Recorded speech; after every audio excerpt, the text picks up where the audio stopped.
Hello students, in the last lecture we discuss about electromagnetic induction. उसकी बात की थी हमने, फिर बात की थी फैराडेज के लॉज की। उसमें हमने क्या देखा था कि हम क्या कर सकते हैं, मैग्नेटिक फ्लक्स को वेरी करके किसी सर्किट पर इलेक्ट्रिक करंट प्रोड्यूस कर सकते हैं, जिसे हम कहते हैं इंड्यूस करंट। और इस ईएमएफ को क्या कहा था हमने, इंड्यूस ईएमएफ। अब उसके अलावा कुछ और फिनोमेने हैं वो हम डिस्कस करने जा रहे हैं। वो कौन से हैं, इस लेक्चर में हम डिस्कस करेंगे। लॉरेंस फोर्स क्या होती है, और उसके बाद कोशिश करेंगे force on a charge carrying conductor in a magnetic field. अगर किसी कंडक्टर में करंट पास हो रहा हमारे पास, ठीक है, यहाँ पे कहते हैं करंट कैरिंग आ चाहिए, वैसे ऐसे लिख लो आप, current carrying conductor in a magnetic field. उसके बारे में बात करेंगे हम। Torque acting on A current carrying coil placed in a magnetic field. तो जब किसी कॉइल को हम ऐसे, पूरी कॉइल होगी, उसे किसी मैग्नेटिक फील्ड में रखते हैं तो कैसा टॉर्क रिस्पेक्ट करता है, कुछ ऐसी डिस्कशन करने की हम कोशिश करेंगे। तो देखते हैं हम कितना कवर कर पाते हैं। तो let us start that Lawrence force. तो हमने पढ़ा था इलेक्ट्रोस्टैटिक्स में क्या हमारे पास होता है, if there is electric field, पढ़ा था ना हमने, इलेक्ट्रिक फील्ड है हमारे पास, तो क्या है इलेक्ट्रिक फील्ड, क्या है, फोर्स पर यूनिट चार्ज। तो फोर्स का हम इलेक्ट्रिक फोर्स को क्यू ई लिख सकते हैं। मीनिंग क्या, हमारे पास अगर कहीं पर इलेक्ट्रिक फील्ड है या किसी स्पेस में इलेक्ट्रिक फील्ड है और आप यही कहीं पर चार्ज क्यू को प्लेस कर दो, तो क्या देखोगे, इस चार्ज पर फोर्स लगेगी। कितनी लगेगी, इतनी लगेगी। सिमिलरली देखा गया, इफ ए चार्ज, हमारे पास ये कौन सा था, इलेक्ट्रिक फील्ड, कहीं पर मैग्नेटिक फील्ड है और इसमें से कोई चार्ज मूव कर रहा है विद ए वेलोसिटी, ये चार्ज है किसी वेलोसिटी मूव कर रहा है, तो क्या पाया गया हमें, this charge will experience force due to this magnetic field. So ये दोनों इफेक्ट को इसने यूज़ किया, समझा लॉरेंस ने, और हमें बताया कि whenever a charge is moving in a magnetic field there would be a force, and that force is called Lorentz force.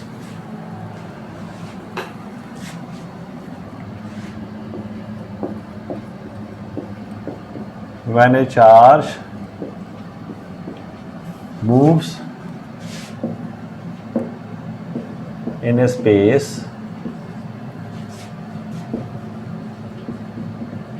having electric and magnetic fields,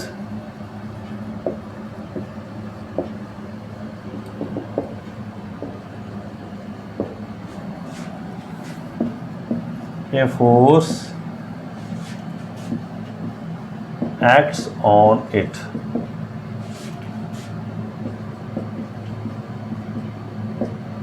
That is given by, क्या expression इसका,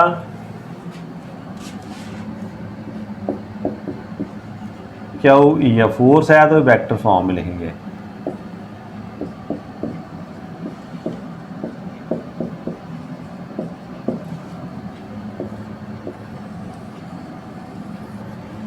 This force is called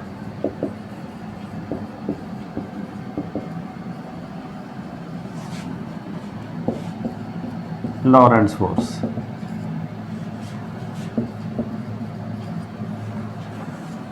अब ये part किसके लिए, ये electric जो हमारा field है उसके कारण इतनी फोर्स लगती है, ये हर चार्ज पर लगेगी। और ये क्या, हमारे पास अगर चार्ज मूव कर रहा है हमारे पास, उस पर फोर्स लगेगी ड्यू टू मैग्नेटिक फील्ड। यहाँ पर क्या हमने दिया है, अगर लिखना हो तो हेयर, क्या आपने देखा, हेयर ई क्या हमारे पास इलेक्ट्रिक फील्ड है, भूल मत जाना, बी क्या है, मैग्नेटिक फील्ड है,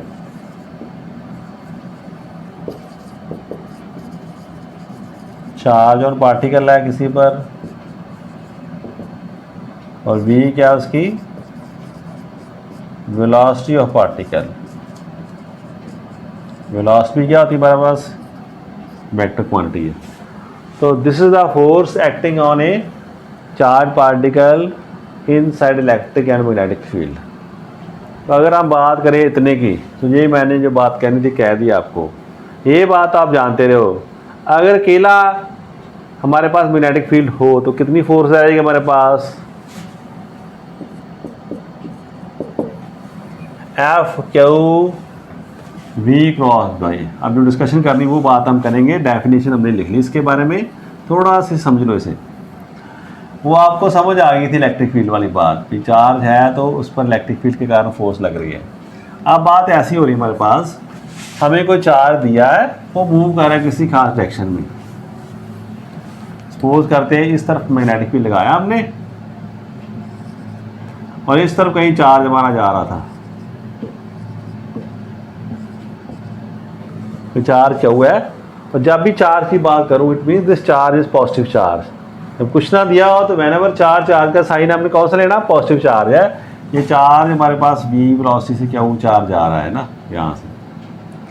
अब क्या देखा हमने, इस पर फोर्स लगेगी। फोर्स क्या है, v क्रॉस v। इसका मैग्नीट्यूड क्या हमारे पास, क्या वो v साइन थीटा। क्या देखोगे आप, दिस फोर्स कब जीरो होगी। तो हमने अगर ज़्यादा डिटेल में लिखना है तो ऐसे लिख लो,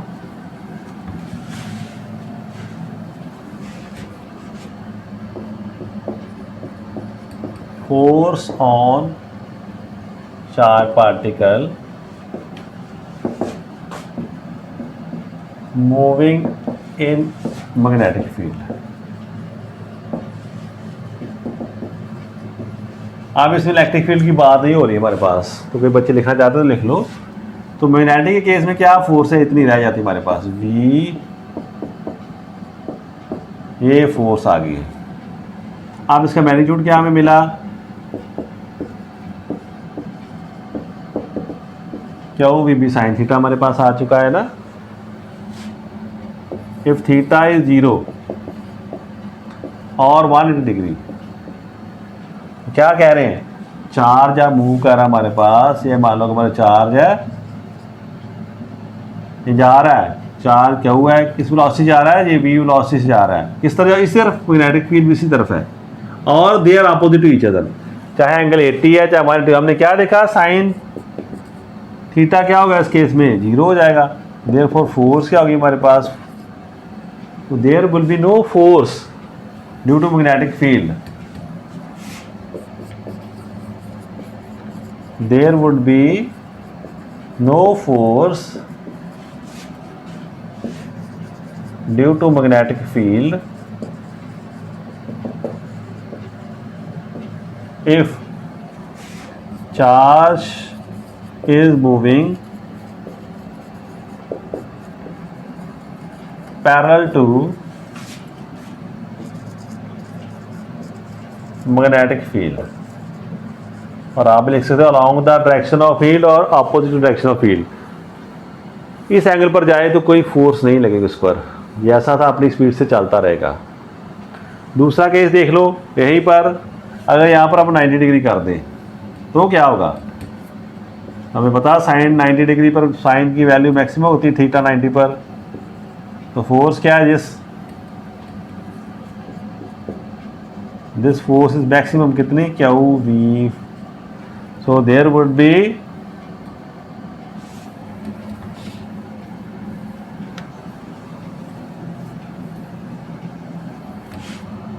the force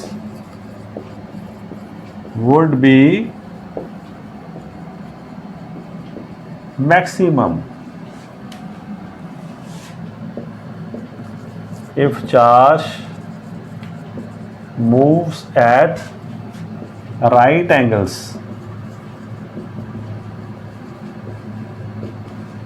to magnetic field. तो सबसे ज़्यादा फील्ड तब फोर्स लगेगी इस पर जब चार्ज किस डायरेक्शन में मूव हो रहा है, 90 degree to the at right angle to magnetic field. ऐसी बात हमारे पास आ चुकी, एक तरफ फील्ड है और एक तरफ ऐसे v लग रही है, तो थीटा क्या हमारे पास 90 डिग्री।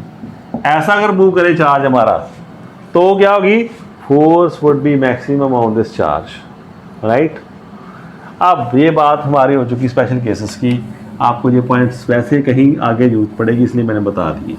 चलो डायरेक्शन की बात कैसे होगी, तो वो हमने जब शुरू किया था चैप्टर तब बताया था। यहाँ पर कौन सी direction of force is given bye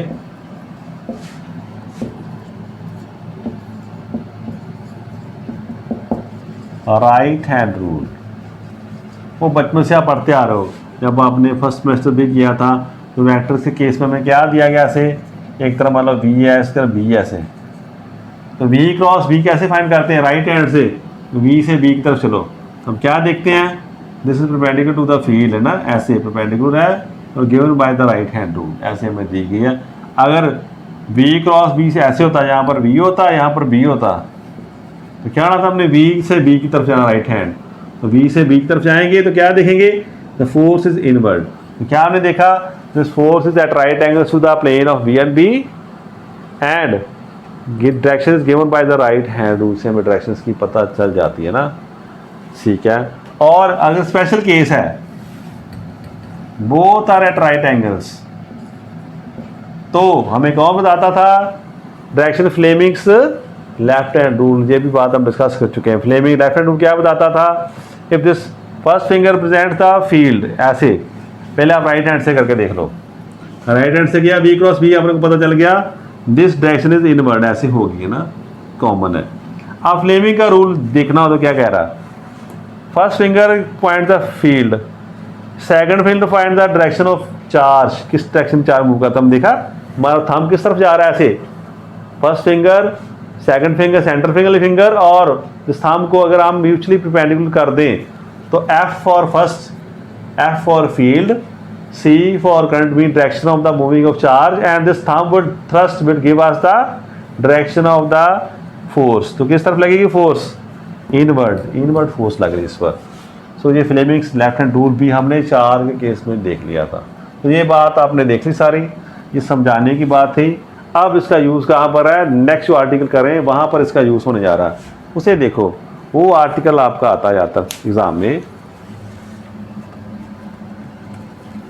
वो क्या कहता है, force acting on A current carrying conductor placed in a magnetic field, उसकी बात हम करने जा रहे हैं, कितनी फोर्स होगी।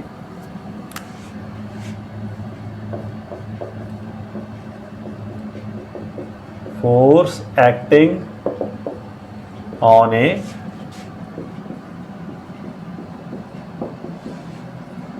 Current carrying conductor in a magnetic field, इसकी बात हम करेंगे। अब कैसी बात करें ना, तो करें, let there be a straight conductor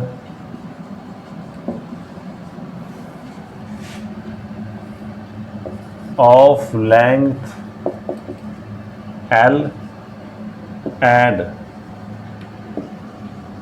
area of cross section means उसकी मोटाई कितनी है, A, let I be current through it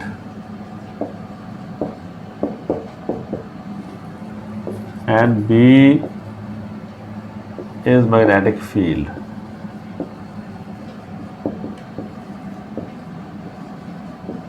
as shown in figure, तो ज़्यादा बातें ना करें, तो सिर्फ फिगर ड्रा कर दें, है ना। क्या हमने देखा, सपोज हमारे पास एक क्या है, करंट कैरिंग कंडक्टर है, ऐसा कंडक्टर है, इसमें मान लो क्या आप कह रहे हैं, करंट जा रहा है, किस तरफ जा रहा है, मान लो इस तरफ जा रहा है, current is moving from left to right, इस तरफ करंट जा रहा है इसमें। फादर क्या देखा, यहाँ पर कहीं पर मैग्नेटिक फील्ड लग रहा है, ऐसे मान लो ऐसी डायरेक्शन है कहीं पर, इस डायरेक्शन ऑफ मैग्नेटिक फील्ड, ऐसा मैग्नेटिक फील्ड की डायरेक्शन है, हमने देखी, ऐसा फील्ड कहीं पर लग रहा है। ज़्यादा आपको तंग ना करे इसलिए मैंने डॉटर कर दिया, ऐसे फील्ड की डायरेक्शन ऐसी है हमारे पास, ठीक है जी। अब ये बातें हो चुकी हमारे पास, अब देखिए क्या कहने वाला मैं। अब करंट इस तरफ जा रहा है तो इलेक्ट्रॉन्स किस तरफ आएंगे, आपको पता है, जो करंट है उसके अगेंस्ट जो electrons are moving from this side, मान लो ये इलेक्ट्रॉन है हमारे, तो किस तरफ जा रहा है, वो it is moving toward this side. Electron जो है वो इस तरफ मूव कर रहा है हमारा, ये इलेक्ट्रॉन है, इस तरफ मूव करा from right to left in the direction opposite to the इसके मैग्नेटिक फील्ड। जिस वेलोसिटी से मूव करता है हम क्या कहते हैं, ड्रिफ्ट वेलोसिटी से क्या कहते हैं, V D. So let Vd be drift velocity of electrons।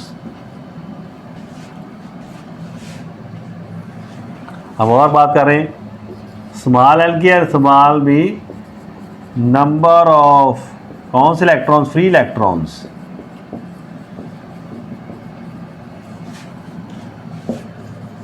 पर यूनिट वॉल्यूम ऑफ कंडक्टर। इस कंडक्टर में कौन कंडक्ट करा रहा है फ्लो, जो फ्री इलेक्ट्रॉन से मानते हैं वही करवा रहे हैं।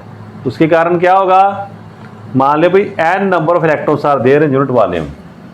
डन, ये बातें हमने कर ली। अब हम देखते हैं कितनी फोर्स इस पर लगेगी।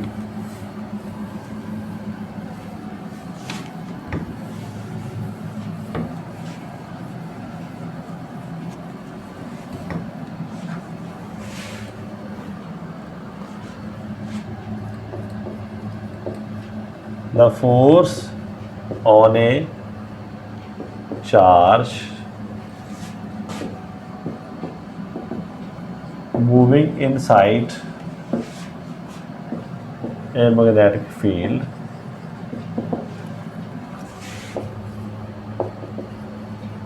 is कितनी फोर्स होती है, पढ़ा हमने, q we cross v, Lorentz force वाला बात आ गई हमारे पास। इतनी फोर्स हमें लगती है, ठीक है, ये बात हमने देख ली। Therefore force on electron moving in the conductor, इस पर भी फोर्स लगनी चाहिए। फिर इस कारण बिकॉज दिस इज इलेक्ट्रॉन, इस पे चार्ज है, जो चार्ज पार्टिकल मूव कर रहा है, इस रॉड को हमने किस में रखा, मैग्नेटिक फील्ड में रखा है। तो क्या हमने देखा, इसे मान लो एफ फोर्स है हमारे पास, तो क्या देखा, चार्ज कितना है v, इसकी वेलोसिटी कितनी है वी डी। आप ये ड्रिफ्ट वेलोसिटी है, इसका मीनिंग बताया था मैंने आपको। अगर ऐसा सोच लो, ऐसा नहीं इसको हमने चार्ज को, इलेक्ट्रॉन को हमने दिया, मैग्नेटिक इलेक्ट्रिक फील्ड लगाया, जब मैग्नेटिक फील्ड की फोर्स सीधा भागता आ रहा है, ऐसा सीधा नहीं जा रहा, बेचारा बड़ा मूव करता है, टक्करे लगाया, वो उसकी एवरेज धीरे धीरे इस तरफ बढ़ रहा है, धीरे धीरे इस तरफ आ रहा है। उस जो एवरेज वेलोसिटी या फ्रंट की डायरेक्शन में से हम कहते हैं ड्रिफ्ट वेलोसिटी। ये बड़ी कम होती है वेलोसिटी, इलेक्ट्रॉन की अपनी वेलोसिटी बड़ी ज़्यादा है, बट वो क्या कह रहा है, उसकी टक्कर लगाई, इधर इधर टक्कर लग रही है इसकी, तो वो आगे की डायरेक्शन में बड़ा कम बढ़ रहा है, तो जो धीरे धीरे बढ़ रहा है उसे हम कहते हैं ड्रिफ्ट वेलोसिटी। जैसे वो अप्रोच कर रहा है टुवर्ड दिस साइड, तो आपके लिए यही है कि दिस जो इलेक्ट्रॉन है वो किस स्पीड से इस तरफ आ रहा है वेलोसिटी से, उस वेलोसिटी हम कहते हैं drift velocity of the electron. वो आ रहा है from right to the left in the direction opposite to the, किसके कारण, जो यहाँ पर करंट जा रहा है। तो ये तो हम मानते थे रिलेशन पॉजिटिव चार्ज के लिए, इलेक्ट्रॉन पे चार्ज कौन होता है, नेगेटिव, सो डायरेक्शन क्या होगी इस फोर्स की, नेगेटिव होगी। अब ये तो एक इलेक्ट्रॉन की बात हो रही है, जो इस कंडक्टर पर क्या, there are large number of electrons, जो फ्री इलेक्ट्रॉन्स है which are moving inside the conductor. तो सभी की फोर्स हम कंबाइन कर दें, क्या करें, सभी की फोर्स कर दें हम कंबाइन, जोड़ना हमने। एक के लिए पता चल गया हमने कहा भी एक कॉपी आती 10 रुपये की, तो 20 कितने के आएंगे, आप कहेंगे इससे मल्टीप्लाई कर दो 200 की। तो हमें पहले ये नंबर ऑफ इलेक्ट्रॉन्स फाइंड करें, कितने इलेक्ट्रॉन्स हैं, तब हम फाइंड करेंगे नेट फोर्स कितनी है। सो नंबर ऑफ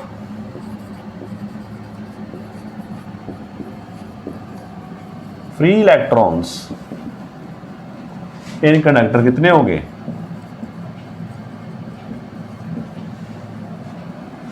मान लो n है हमारे पास, तो क्या करेंगे, n को वॉल्यूम से मल्टीप्लाई कर दो। अब n क्या था, number of electrons per unit volume, अब वॉल्यूम इसका कितना है, AL, A क्या एरिया, L क्या इसकी लेंथ, सिलेंडर दिया ना ऐसे, जैसे किसी भी का फाइंड करना, हमने क्या पढ़ा था ऐसे, ये इसका एरिया है, इसकी L से मल्टीप्लाई कर दो, A L gives us the volume, आया याद, pi r square L, A area था, एल इसकी लेंथ थी, है ना, सिलेंडर की बात करनी हो तो आसानी से समझ आती है हमें। तो ये हमारे पास नंबर ऑफ क्या आ गया, इलेक्ट्रॉन। सो फिर फोर्स कितनी लगेगी अब, देयरफॉर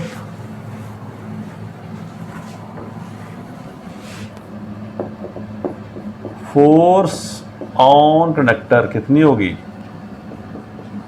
आप सारी फोर्स हमारी कितनी होगी, एन एफ, एफ एक इलेक्ट्रॉन पर फोर्स है, इतने हमारे पास इलेक्ट्रॉन्स हैं, तो दोनों को मल्टीप्लाई कर दें, वही कहते हैं नेट फोर्स। तो नेट फोर्स कितनी आ गई, पूरे कंडक्टर पर कितनी फोर्स लगेगी, जो इलेक्ट्रॉन पे उसको मल्टीप्लाई कर दें, क्या देखा हमने, एन ए एल, इसमें माइनस साइन भी है, ई वी डी, और साथ में क्या आ गया हमारे पास, बी हमारे पास आ गया, ठीक है जी, एन ए एल ई, और जो वी डी एंड दिस हमारे पास आ चुका बी। अब नेक्स्ट आपने एक फैक्ट यूज करना, क्योंकि आपका सिलेबस का ये पार्ट नहीं है पर इसमें यूज होता है।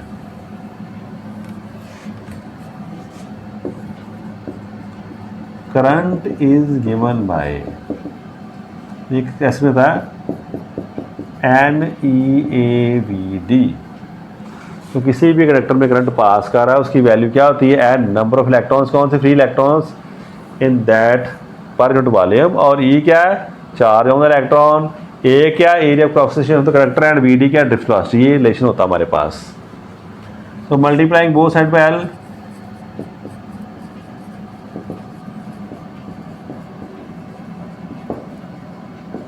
ऐसे मल्टीप्लाई कर दो तो क्या मिलेगा हमें, ऐसा मिल जाता।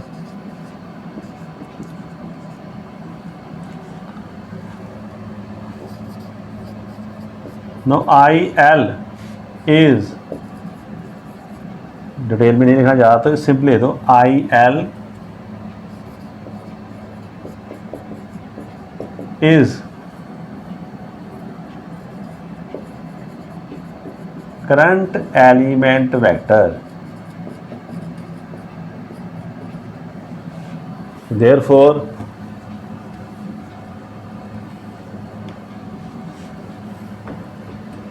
अभी हमने फोर्स कितनी फाइंड की थी, देख लो, n E A we D cross B जैसी आई थी ना हमारे पास, तो मैंने रख ली यहाँ पर साइड पे संभाल के आपके लिए। तो क्या थे स्टेप्स, देखो अभी तो क्या आ गया हमारे पास, दिस, इसे हम ऐसे लिखते हैं, आई एल वेक्टर है, N E A we D, अब इस पर भी वी डी भी वेक्टर है, पर प्रॉब्लम क्या है, दोनों में डायरेक्शन के ऑपोजिट है ना,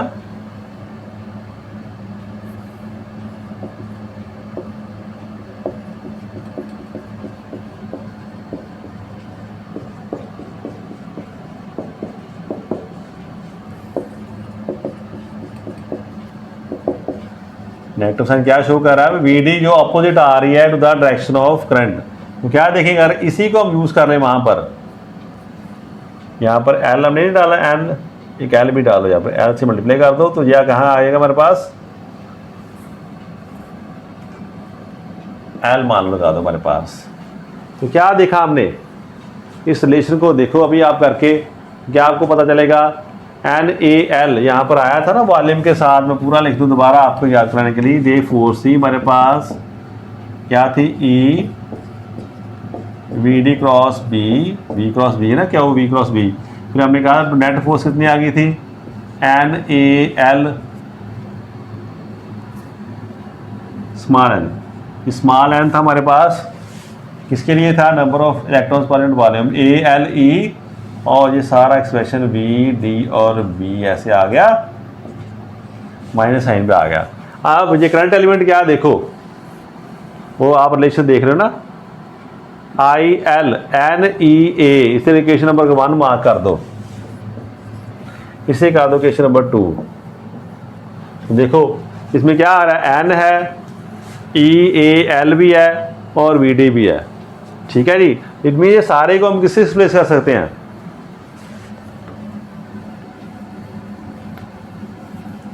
ये स्टेप देखने आना आपके लिए फ्रॉम इक्वेशंस 1 and 2।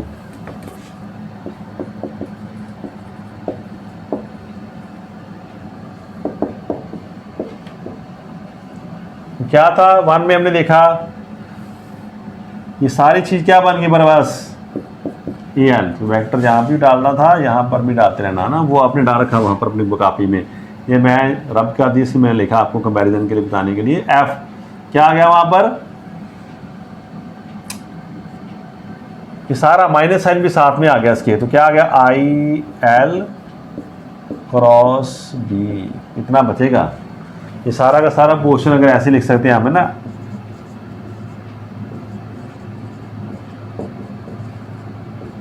तो ये सारी चीज क्या हमारे पास बन चुकी है। This is I L vector, ये आई एल वैक्टर हमारा है। तो हम ऐसे लिख रहे हैं दिस फोर्स हमारे पास आ चुकी, कितनी फोर्स लग रही है on this current carrying conductor. इसका मैग्नीट्यूड कितना आ गया, इन मैग्नीट्यूड आप कह सकते हो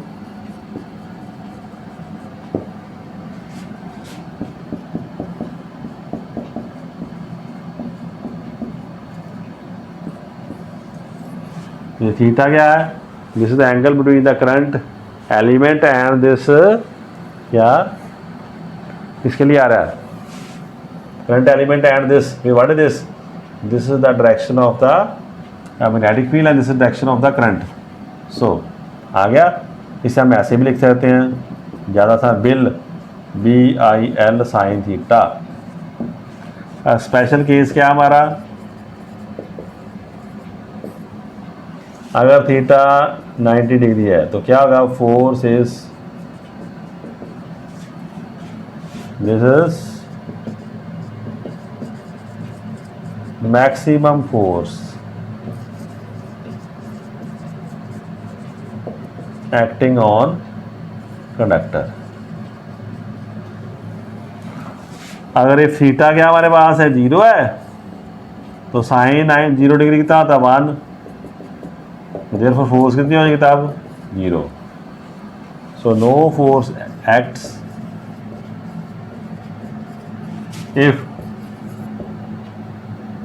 theta is 0 means direction of magnetic field is parallel to this और at 180 डिग्री। तो यहाँ पर जहाँ थीटा हो जाए, जहाँ क्या हो जाए हमारे पास 180 डिग्री। तो ये बात पहले हम कर चुके हैं।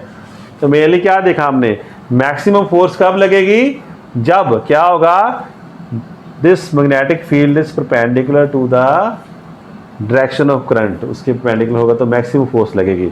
तो this is the expression for this magnetic field, force acting on a charge, किसके लिए, current carrying conductor in a magnetic field. So अब ये बात आप छोड़ दो यहाँ पर, अब बात आएगी डायरेक्शन के बारे में। तो वही बात, डायरेक्शन ऑफ फोर्स कौन बताएगा। ये आर्टिकल खत्म है, यस बात करने वाले थोड़ी सी डायरेक्शन की बात कर लें।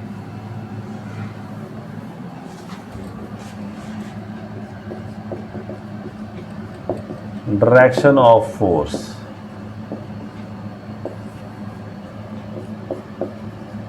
The force is perpendicular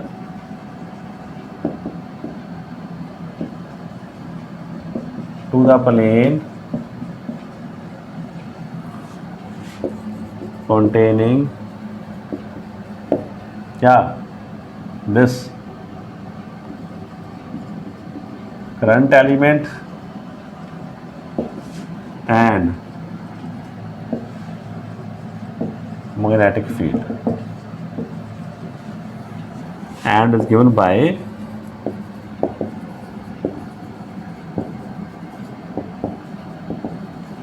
right hand rule, ताकि आपको याद रहे। ऐसे डायरेक्शन फाइंड करते हैं हम, क्या थी फोर्स हमारी आई एल क्रॉस बी, तो वही रूल हमारा राइट हैंड वाला आई एल क्रॉस बी। जिस तरफ जा रहे हैं मान लो ऐसे करंट था हमारा और ऐसे फील्ड है, इस तरफ करंट जा रहा है करंट एलिमेंट में, क्या देखा हमने आई एल क्रॉस बी, तो मैग्नेटिक फील्ड ऊपर की तरफ जो फोर्स लगेगी ऊपर की तरफ लगेगी। और this can be found by simple vector, ये डायरेक्शन होगी। अब इसको रब कर देता मैं, अब स्पेशल केस की बात है,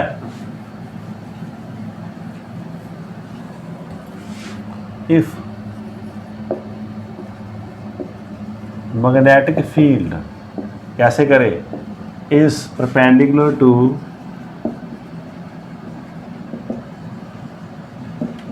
कंडक्टर, यानी कि दोनों में एंगल कितना है डिग्री का, then direction can be found using क्या, फ्लेमिंग्स लेफ्ट हैंड रूल। आया याद? फ्लेमिंग का लेफ्ट हैंड रूल क्या कहता है? If first finger, central finger and thumb are mutually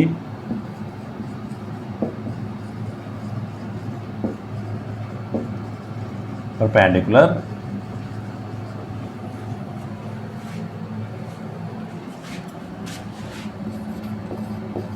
now if first finger points the direction of magnetic field, आप आ रहे सेंट्रल फिंगर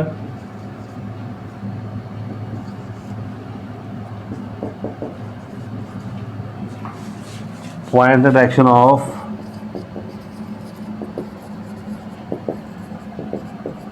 करंट, देन क्या, thumb will give the direction of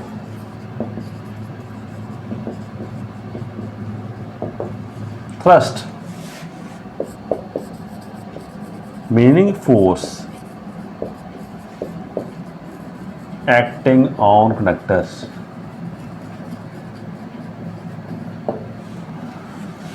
ठीक है जी, आप थंब हमें बताएगा कि फोर्स लग रही है कंडक्टर पर किस डायरेक्शन में लग रही है ना, डन। सो ये तीनों बात आ गई। अब आप पता चल गया आपको ये left Fleming left hand rule किसके लिए है। मैं कह रहा हमें एफ मीन्स फर्स्ट, तो first mean field, F first F field, ये फील्ड की तरफ, ये किस तरफ है, करंट की तरफ है। This C fee central finger current की तरफ, then this thumb T thrust, ये फोर्स हमें बताएगा। अब बात आपके लिए ऐसी है कि आप घर में बैठे हो, क्लास में होते तो आपके लिए कुछ और एग्जांपल देता मैं। अब आप सोच लो, अब जहाँ जहाँ आप बैठे हो एग्जांपल करके देखते हैं। आप बताओ मुझे फोर्स की डायरेक्शन क्या होगी, कब,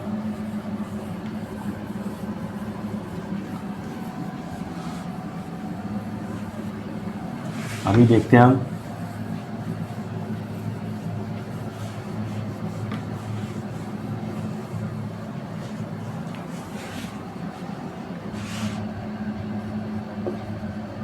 current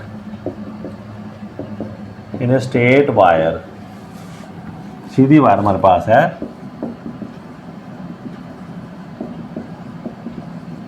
is from south to north, ये बात होगी। And magnetic field is acting vertically downwards,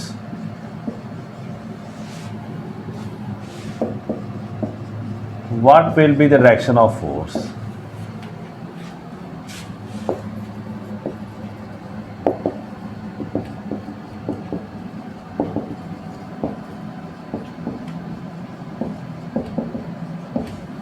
अब बात ये आपको बताना चाहता है कितनी फोर्स लगेगी। मान लो जहाँ जहाँ पर आप बैठे हो, अब सोचो साउथ से नॉर्थ की तरफ जा रहा हूँ, यहाँ पर मैं बैठा हूँ, मैं यहाँ से देख रहा हूँ इस तरफ मेरे साउथ है, इस तरफ नॉर्थ है, तो मैंने करंट कहाँ जा रहा है, फ्रॉम साउथ टू नॉर्थ जा रहा है। तो आप ऐसे देखते हैं डायग्राम ड्रा करके यहाँ पर या बनानी होती है, हम कैसे बनाते हैं, इस साइड को हम नॉर्थ कहते हैं, इसे हम साउथ कह देते हैं। और जो राइट पर अभी आप नॉर्थ की तरफ देखोगे, मुंह आप चेहरा किस तरफ करो, नॉर्थ की तरफ, आपकी बैक तरफ हो साउथ की तरफ, तो आपका राइट हैंड किस तरफ होगा, ईस्ट की तरफ, और लेफ्ट हैंड किस तरफ होगा, वेस्ट की तरफ। तो देखो अपने अपने घर में बैठकर करंट ऐसे जा रहा है और मैग्नेटिक फील्ड ऊपर से नीचे आ रहा है, वर्टिकली डाउनवर्ड। तो डायरेक्शन कैसे होगी, तो हमने कहा कैसे, जैसे मैं कहा मैं सोच रहा अपनी जगह पर बैठ के, फील्ड जो करंट इस तरफ जा रहा है और फील्ड नीचे की तरफ है। मैंने क्या देखा, मुझे कुछ ऐसा फील हो रहा कि जो डायरेक्शन ऑफ जो मेरे पास आएगी that is towards the west. यहाँ पर करके देखिए हम क्या कर रहे हैं, मैं क्या कर रहा हूँ बात बता रहा हूँ आपको। तो आप ऐसे देख रहे हो, आपने क्या देखा, करंट इस तरफ जा रहा है कहीं, डन, तो करंट इस तरफ चला गया। अब क्या देखा आपने फर्दर, कि ये जो प्लेन आप देख रहे हो इसके ऊपर है या नीचे है ना, बिल्कुल ऐसे पड़ा बोर्ड, ऐसे पड़ा, तो ऊपर से नीचे आ रहा हमारे पास फील्ड। तो फील्ड कहाँ पर आ रहा है, यहाँ पर, तो फील्ड ऐसे पड़ रहा है इस पर। और अब करंट की डायरेक्शन क्या है मेरी, बिल्कुल टुवर्ड्स साउथ टू नॉर्थ। तो क्या देखा मेरा, थंब किस तरफ पॉइंट कर रहा है, टुवर्ड्स द वेस्ट। ऐसे सिंपल क्वेश्चन आ सकते कभी कभी आपको कि करंट जो या फील्ड क्या है वो नॉर्थ से साउथ की तरफ लगा है, करंट इस तरफ जा रहा है, तो बताओ डायरेक्शन ऑफ जो फोर्स कैसी होगी। तो आपने कौन सा लाल गाना फ्लेमिंग्स लेफ्ट हैंड रूल लगा कर देखो, जहाँ जहाँ पे आप बैठोगे आपको समझ आएगी क्या डायरेक्शन ऑफ फील्ड जो फोर्स है क्या होती है। ये समझ आ गई आपको, डायरेक्शन भी समझ आनी चाहिए और मैग्नीट्यूड भी समझ आनी चाहिए। अगर आ गया है तो अच्छी बात है, फिर आप नेक्स्ट आर्टिकल को ट्राई करो, नहीं आ रही तो आप छोड़ दो यहीं पर और दोबारा आर्टिकल पढ़ो, आराम करो थोड़ा सा, फिर इसी पॉइंट पर आ जाना। आप अब इसी फैक्ट को यूज़ करने जा रहे हैं हम नेक्स्ट आर्टिकल में।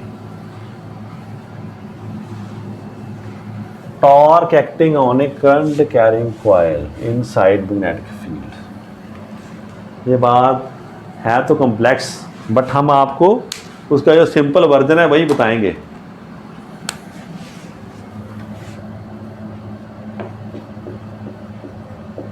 Torque acting on A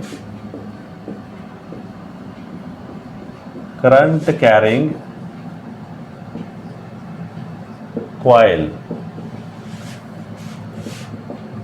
inside a magnetic field।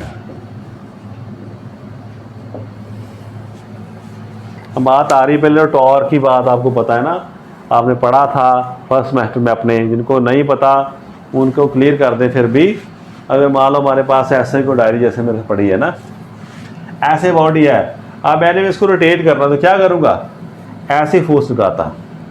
तो मैन ऑफ द रोटेशन दो फोर्स लगती है, एक ऐसे लग रही है इस तरफ जा रही है, एक फोर्स इस तरफ आ रही है, टू फोर्स, इसे हम कहते हैं कपल।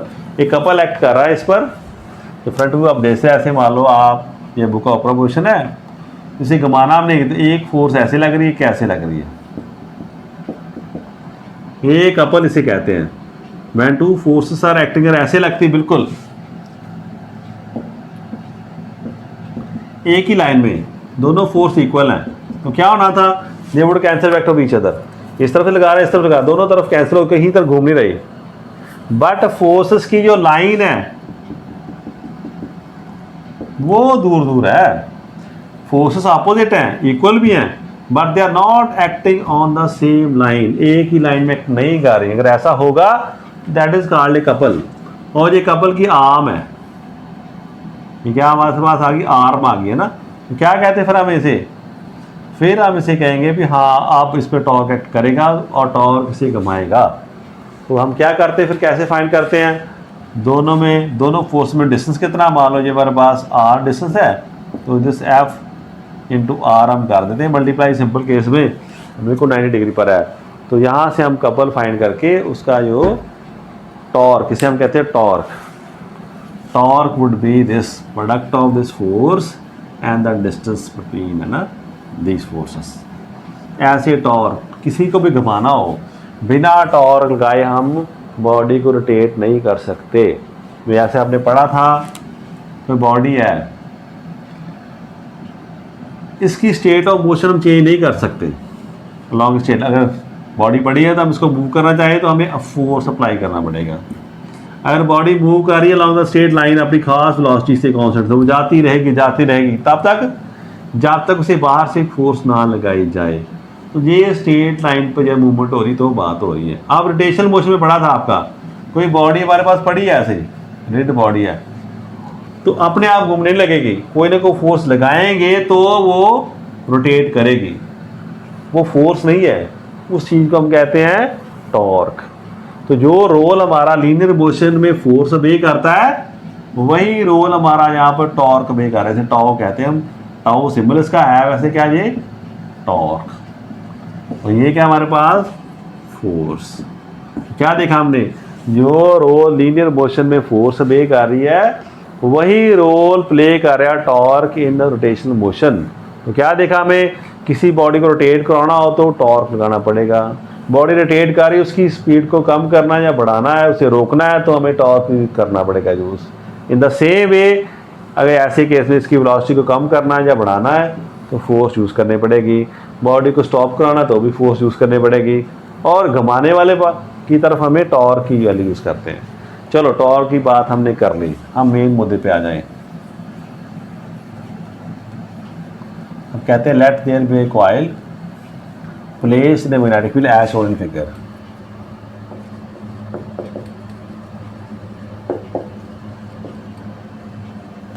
रेक्टेंगुलर कॉइल आते हैं ना, सिंपल हो जाएगा। और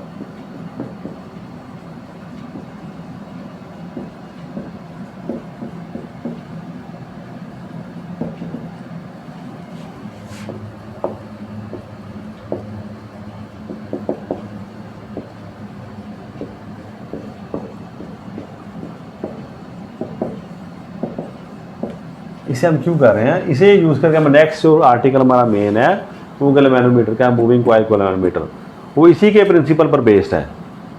वहाँ पर आर्टिकल में यूज़ करने के लिए हमें यहाँ पढ़ना पड़ेगा कि ये कितना टॉर्क लगता है किस पर, किसी भी करंट कैरिंग कॉइल पर जब उसको मैग्नेटिक फील्ड में रख दिया जाए। तो सपोज हम ऐसे कहते हैं हमारे पास ये एक मैग्नेटिक फील्ड हमने लगा दिया इस तरफ से, मान लो ये नॉर्थ साइड है, ये हमारे पास क्या है, ये किसकी साउथ साइड है।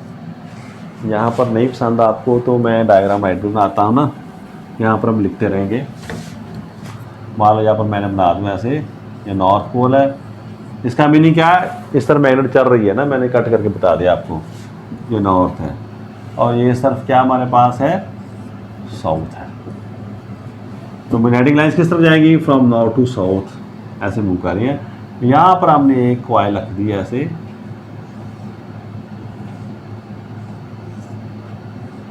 बड़ा पास से आ रहा है करंट, इस तरफ से जा रहा है, इस तरफ आ रहा है वापस करंट, ऐसे करंट जा रहा है, चक्कर लगा कर वापस आ रहा है। तो मान इसका नाम रखते हैं हम ऐसा, ए बी है, ये सी है, ये डी है, ठीक है जी। इस पर अब बताना हमने कैसे फोर्स लग रही है ना, वो बात हम करने जा रहे हैं। इस पर कितनी फोर्स लगेगी तो देखिए हम, लेट क्या देखेंगे हम, इसकी साइड कितनी मान लें हम, ये वाली, तो अभी कहते let I be current in coil, B B magnetic field. आप देखें पहली बात, फोर्स ऑन साइड एडी की बात करें हम, साइड एडी देखो आप, तो क्या देखा आपने एडी में, मैग्नेटिक फील्ड किस तरफ लग रहा है, मैग्नेटिक फील्ड की डायरेक्शन ये है हमारे पास, मैग्नेटिक फील्ड ऐसे जा रहा है फ्रॉम लेफ्ट टू राइट, और डायरेक्शन ऑफ करंट भी किस तरफ है, लेफ्ट टू राइट, दोनों की डायरेक्शन क्या है, सेम। तो क्या देखा, here direction of current and magnetic field is same. तो थीटा कितना, 0 डिग्री, तो हमने क्या पढ़ा था,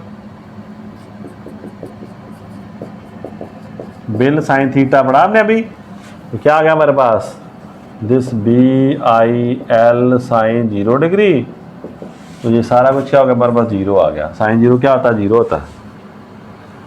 तो सो क्या होगा, there for there will be no force on side A D.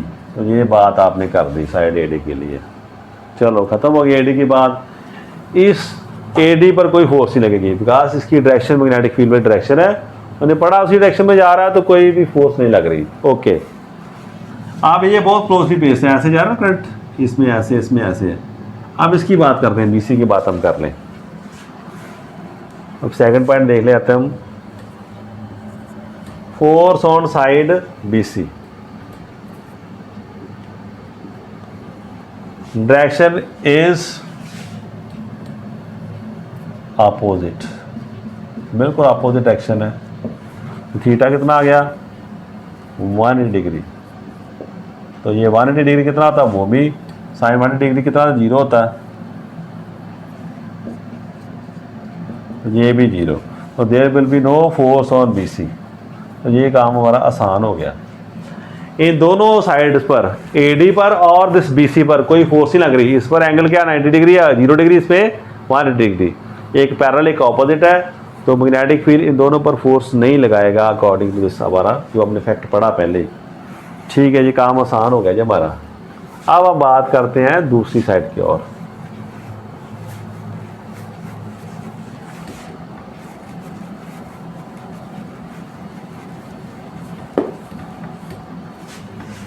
अब कौन सी हमारे पास साइड्स है, जो कि A B and C D की बात हम करें।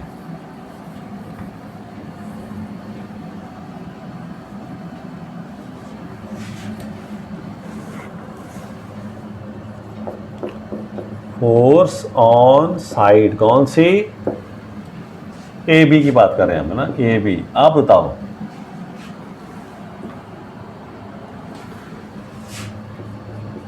Air current and magnetic field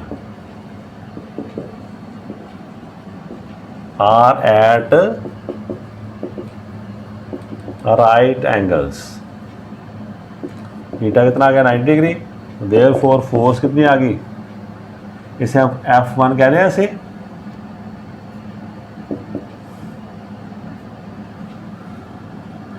N क्या पढ़ा हमने,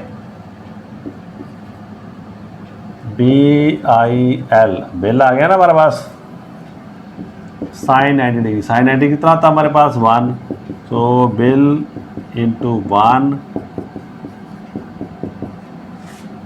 here L is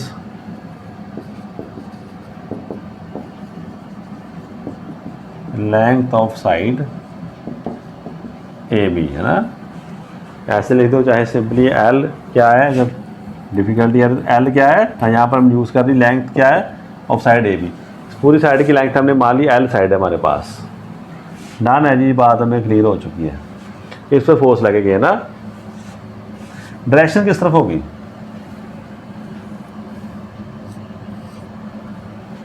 पहला देखो फ्लेमिंग्स लेफ्ट हैंड रूल लगाओ अपने जगह पर। क्या देखा हमने, फील्ड किस तरफ है, field is toward north to south, ऐसे फील्ड है हमारा फर्स्ट फिंगर।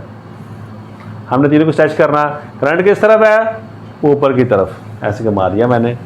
इस तरफ फील्ड जा रहा, ठीक है जा रहा लेफ्ट टू राइट। करंट ऊपर की तरफ है, तो ये कैसे फोर्स लग रही, इन टुवर्ड्स इनसाइड, ऐसे अंदर की तरफ फोर्स लगेगी इस पर।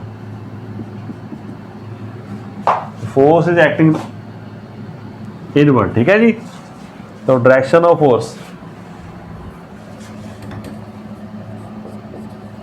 The force is perpendicular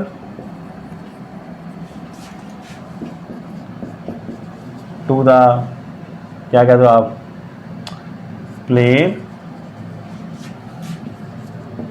directed inwards. तो पहली बात परपेंडिकुलर होगी और इनवर्ड, बिल्कुल ये मैंने शो ऐसे कर दी ऐसे, बट इसका मीनिंग क्या, अंदर की तरफ फोर्स जा रही बिल्कुल 90 डिग्री पर। आप 3 डायमेंशन ड्रा नहीं कर सकते, बिल्कुल अंदर की तरफ फोर्स लग रही इस पर। फ्लेमिंग का लेफ्ट रूट याद आ गया आपको, ऐसे करंट ऊपर की तरफ जा रहा है, ये करंट है, और इस तरफ फील्ड हमारा, तो फोर्स अंदर की तरफ लगेगी, इस अंदर की तरफ पुश होने को करेगा इसको।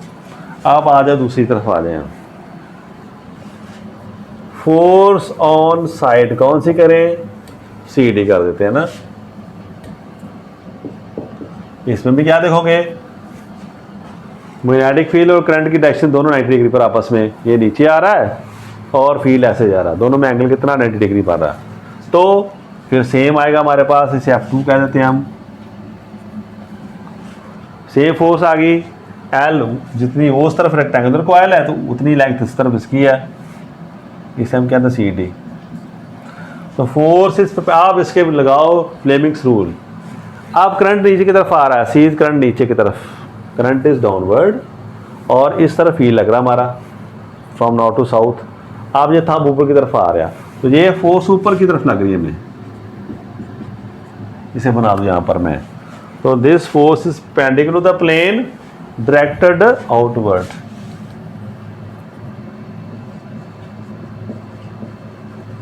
ये अपवर्ड्स है ना, जैसे पर लिखना आपने, आउटवर्ड बाहर की तरफ फोर्स लग रही है इस पर, तो उसमें अंदर की तरफ, इसमें बाहर की तरफ।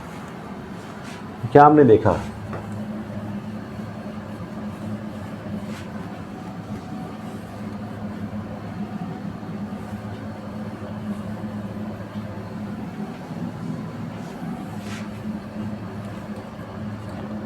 so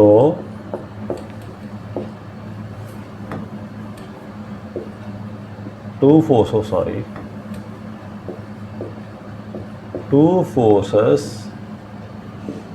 are equal and opposite। पहली बात हमने नोट कर ली, दोनों फोर्सेस इक्वल थी, वो बी आई एल आई है, अपोजिट, एक नीचे की तरफ एक ऊपर की तरफ। Their line of action is not same।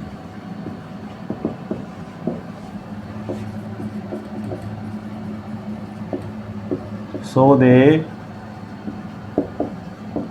constitute a couple, thus torque will act on coil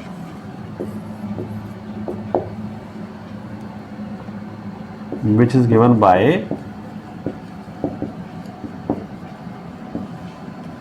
क्या था हमारे पास, दिस आइदर फोर्स, ऐसे लिखते ना,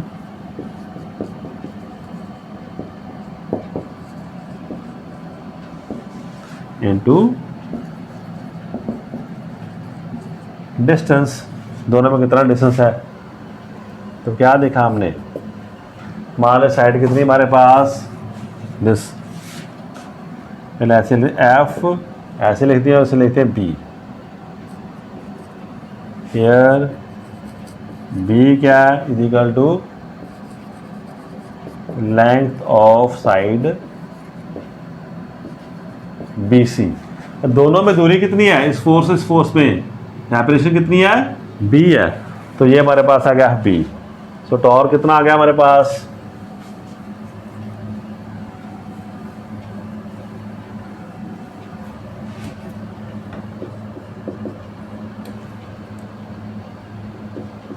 B I L into B.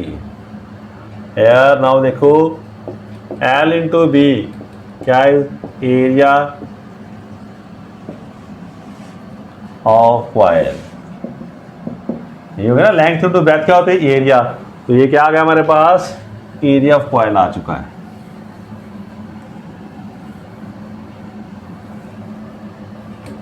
तो क्या हमने देखा, टॉर्क आ गया बी आई ए। इतना टॉर्क एक्ट कर रहा है इस कॉइल पर, जिसको हमने रख दिया इनसाइड द मैग्नेटिक फील्ड। अब मैंने कहा था आपको, मैंने इसका सिंपल केस बताया, बिल्कुल ही ऐसा नहीं है ये सिंपल केस। ये कब केस है, when this magnetic field is perpendicular to this, इसके प्लेन के बिल्कुल प्लेन हो, ऐसे पर प्लेन पड़ा है, ऐसे फील्ड जा रहा है, ऐसे प्लेन में ऐसे लगा है। ज़्यादा अगर इस थोड़ा सा ऐसे रख देते तो क्या होना था, तो तब सिचुएशन कुछ और, तब एंगल आया था। तो थोड़ा सिचुएशन कम्प्लेक्स हो जानी थी। तो यहाँ पर एक एंगल भी आता है जिसे हम साइन अल्फ़ा कहते हैं, ठीक है। तो उसे हम उसकी हमें यहाँ ज़रूरत नहीं थी, तो हमने इसका सिंपल केस ही लिया जब फील्ड हमारा रेडियल है। कौन सा फील्ड है? When field would be radial, जब रेडियल फील्ड होगा तो ये कंडीशन वे हो जाएगी हमारी, तब दोनों आपस में जिसका प्लेन है that would be parallel to the magnetic field. तो इसके लिए आपने टेंशन नहीं लेनी कि मैंने कहीं और पर पढ़ा था बुक में, तो वो दूसरी बुक्स हैं यहाँ पर उसका ज़्यादा वाइड वर्जन यूज़ करते हैं। हमारे लिए इसका सिंपल केस था कि ऐसा केस हो तो कितना टॉर्क लगता है किसी कॉइल पर, वो हमने फाइंड कर लिया। अब इसी फैक्ट को हम यूज़ करेंगे नेक्स्ट जो आर्टिकल करेंगे मूविंग कॉइल कॉइलोमीटर, जो हम नेक्स्ट सेक्शन में करेंगे। तो आपने अच्छे से आप जो आर्टिकल्स पढ़े बड़े इंपॉर्टेंट हैं। हमने क्या देखा है, तो लॉरेंस फोर्स वो काफ़ी इंपॉर्टेंट है, बच्चों को क्वेश्चंस आता है, न्यूमेरिकल्स भी आते हैं। तो लॉरेंस फोर्स के दो हिस्से हैं, एक कौन सा हिस्सा है, इलेक्ट्रिक फोर्स का पार्ट है, दूसरा कौन सा, मैग्नेटिक फील्ड वाला। वो थोड़ा नया होता बच्चों के लिए, किस डायरेक्शन में जा रहा है चार्ज, कितनी फोर्स लगेगी। फिर वहीं से हमने देखा कि किसी कॉइल में, किसी वायर में, कनेक्टर में करंट जा रहा है, तो इस पर फोर्स कैसे लगेगी, ये भी इंपॉर्टेंट वर्शन है। तो कई बार क्वेश्चन आता है फोर्स, इस तरफ करंट जा रहा है, इस तरफ फील्ड है, आप बताओ डायरेक्शन किस तरफ है, इसकी मैग्नीट्यूड कितनी है। इसी फैक्ट को फर्दर यूज़ किया हमने कॉइल के केस में। इसके 4 वायर्स आ गई, ये कनेक्टर हो गया, ऐसे कनेक्टर हो गया, ऐसे कनेक्टर, ऐसे कनेक्टर। तो यहाँ पर हमने कॉइल का कितना टॉर्क लगेगा, which will try to rotate, इसे घुमाने की कोशिश करेगा। टॉर्क लगेगा तो क्या होगा, ये अंदर की तरफ खड़ेगा, ये ऊपर की तरफ, इसे ऐसे घुमा देगा। It will rotate it like this. Rotation would be produced, किसने प्रोड्यूस किया अब, because this current carrying coil is placed in the magnetic field. हमें ये पता चल गया ये घुमा सकता है इसको। अब ये फैक्ट आगे यूज़ होंगे हमारे कॉइल मैनोमीटर में भी यूज़ होंगे, और यही फैक्ट आगे जाकर आप देखोगे मोटर्स में यूज़ होंगे, तो उसकी हम कन्वर्शन कर सकते हैं, उसकी डिस्कशन बाद में होगी। तो आज के लिए इतना बड़ा, हम नेक्स्ट लेक्चर में मिलते हैं, वहाँ हम डिस्कस करेंगे moving coil manometer. Thank you class.